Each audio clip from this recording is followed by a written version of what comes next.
Hi everybody, quick video for you here on the fallacies of composition and division. These two fallacies are like two sides of the same coin. They sort of go together. One is like the inverse of the other. And it has to do with part-whole relationships.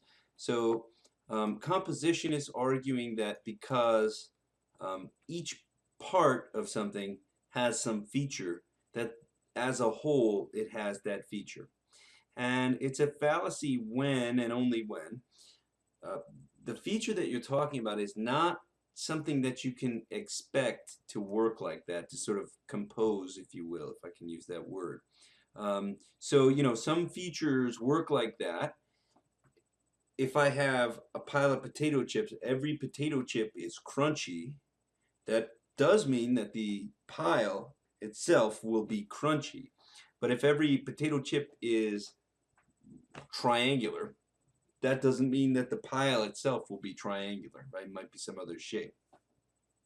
So, or for example, if you're looking at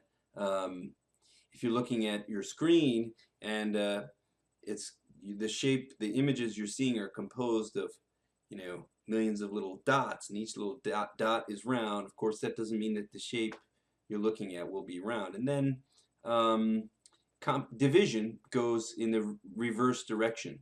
So with division, you start with the whole, and then you conclude that each part has to have this feature that the whole has, and that doesn't work with, there's some features that you can't expect that to work with as well. So if you have a plane, and the plane can fly, you can't conclude that each individual part of the plane can fly, right? Just like the wheel by itself can't fly. I mean, I'm giving you ridiculous examples.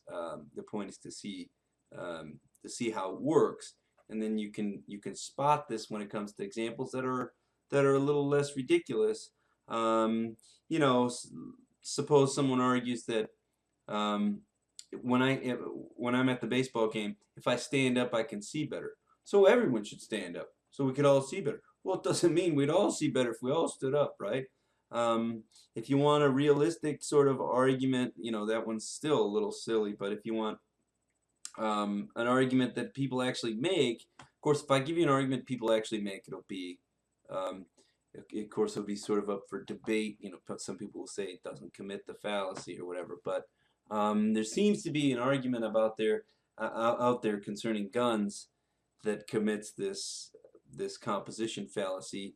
Suppose someone were to make the argument anyway, whether they do or not, seems to me it's out there.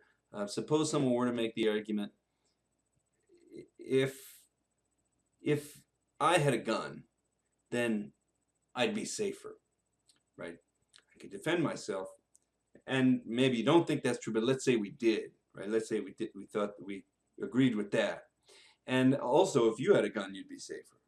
And each individual person, you could say, if that person had a gun on them all the time, then they'd be safer, right? And so then the conclusion is that everyone should have guns, and we'd all be very, very safe if we're all walking around with guns all the time. And the problem there is going from saying each individual has a gun and all other things are equal, so that the other people don't also have guns. And so it's true of each individual that if they had a gun they'd be safer. Maybe it's not, but let's say it is. Um, and then that doesn't mean, even if it were true, that it would be like that it'd be a very safe society if we were all walking around with guns all the time. So again, there's one that's kind of, that's a political issue, and people are going to argue that either they're going to say that's not the argument, or they're going to say that doesn't really commit the fallacy.